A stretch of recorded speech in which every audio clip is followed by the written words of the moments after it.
Herkese selam. Bugün tam kıvamında ölçüleriyle anlatarak harika bir pırasa yemeği tarifi vereceğim sizlere. Bu yemeği yediğiniz zaman gerçekten lezzetine ve kıvamına da bayılacaksınız. Pırasa sevmeyenlerin bile yiyeceği bir tarif olacak. Daha önce de paylaştığım bir tarifti ve yüz binlerce kez izlendi ve denendi. Çok güzel de yorumlar aldık. Tenceremi de size göstermek istiyorum bu arada. Başlamadan evvel.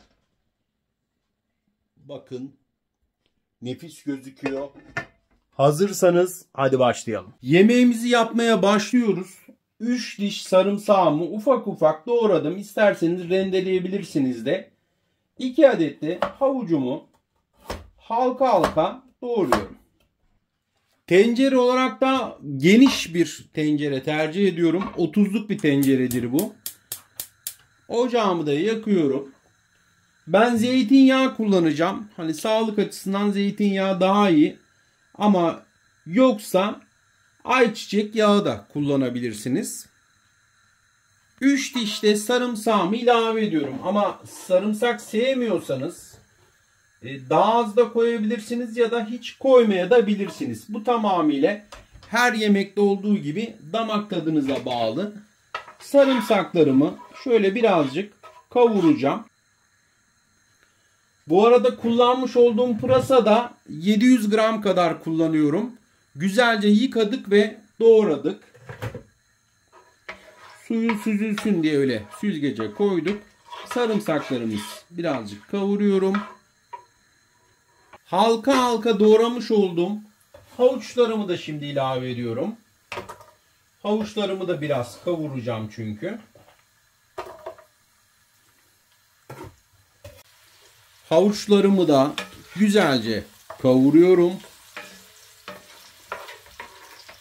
1 yemek kaşığı da domates salçamı ilave ediyorum. Bunu da güzelce kavuracağız. Bunu da güzelce kavuracağız. Şimdi yıkamış olduğum ve doğramış olduğum pırasalarımı da ilave ediyorum. Şimdi bir tatlı kaşığı tuz ilave ediyorum. 1 çay kaşığı pul biber. Yarım çay kaşığı karabiber. Şöyle birazcık kavuruyorum. Karıştırıyorum hem de. Dikkatli bir şekilde tabii ki. Dağılmaması için. Şu an yeni koyduğumuz için, çünkü pırasalarımız diri.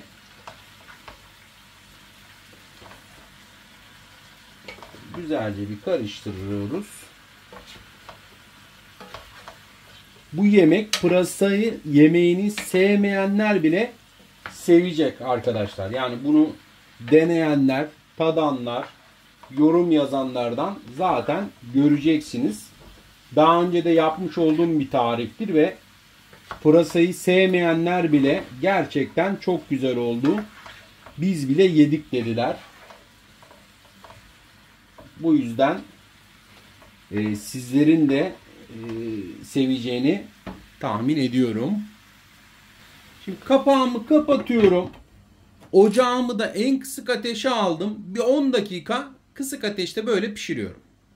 10 dakika geçti. Kısık ateşte 10 dakika pişirdik. Şimdi yarım fincanda pirinçlerimi suda bekletmiştim. Onu ilave ediyorum. Şimdi 3 su bardağı da sıcak su ilave ediyorum. Bardak ölçüm 200 mililitrelik klasik su bardağıdır. Bu da ikinci. Bu da üçüncü. Şimdi bu aşamadan sonra artık tenceremi şöyle sallayarak karıştırıyorum. Pırasalarımız dağılsın istemiyorum çünkü. Her zaman da söylediğim gibi yemek yavaş yavaş pişerse, kısık ateşte pişerse her yemek çok daha lezzetli olur. Bir anda altını açtığınız bir yemek fokur fokur kaynar ama o kadar bir lezzet vermez. Bu yüzden kısık ateşe aldım. Kısık ateşte pişirmeye devam ediyorum. 40 dakika sürüyor ortalama. Kısık ateşte pişiriyoruz. Kapağını da kapattım. Tabii eğer tencereniz şu an fokur fokur değilse yüksek ateşe alın. Fokurdadıktan sonra da kısık ateşe daha sonra da alabilirsiniz. Kısık ateşte 40 dakikada yemeğimiz pişti. Daha erken de pişebilir. Kontrollü olmanızda tabii ki her zamanki gibi fayda var. Şimdi biraz da dinlendirdim pırasamı. Hemen de açmadım açıkçası. Daha güzel olduğunu düşünüyorum dinlenen yemeklerin bir müddet. Şimdi tabağımıza, sunum tabağımıza da alacağız. Öncelikli olarak tenceremi de şöyle bir göstermek istiyorum. Almadan önce şöyle görüntüsüne izlemenizi istiyorum. Gerçekten harika. Böyle anne eli değmiş gibi. Hani annelerimizin yaptığı pırasa yemeği vardır ya. Anne eli değmiş gibi bir pırasa yemeği oldu gerçekten. Bunun daha sonra zeytinyağlısını da yapacağım. Şimdi sunum tabağıma da alacağım. Şöyle bir tabak kullanacağım ben. Bismillah.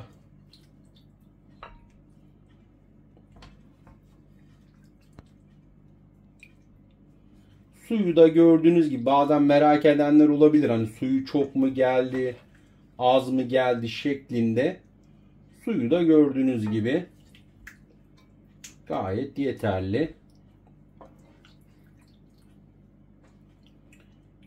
Ekmeğe bana bile bunu yiyebilirsiniz. Kapağımı da tekrardan kapatıyorum.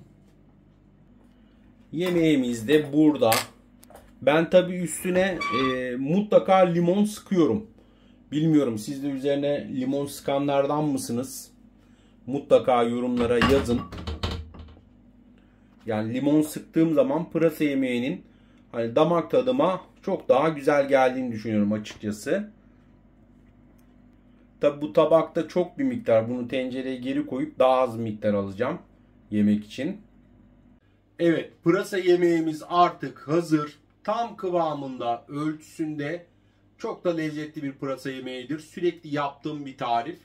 Defalarca da denenmiş ve beğenilmiş de bir tariftir. Çoğu insan pırasa yemeğini sevmez ama benim bu tarifimle yaptığı zaman gerçekten pırasa yemeğini artık yemeye de başlar. Her yemeğin çünkü bazı püf noktaları var. Sizlerin de bildiğiniz gibi. Serkan'ın Mutfağı yemek tarifleri ailemize katılın. Videolarımızı beğenmeyi, yorum yazmayı da unutmayın. Videolarımızda akşam yemekleri, pratik tarifler, kahvaltılık, tatlı, et, tavuk, en meşhur da biliyorsunuz yoğurt tariflerimiz ve salata tariflerimiz de var. Hepsini videolarımızda bulabilirsiniz. Hepsi böyle anlatımlı, ölçülüdür. Sizleri seviyorum. Görüşmek üzere.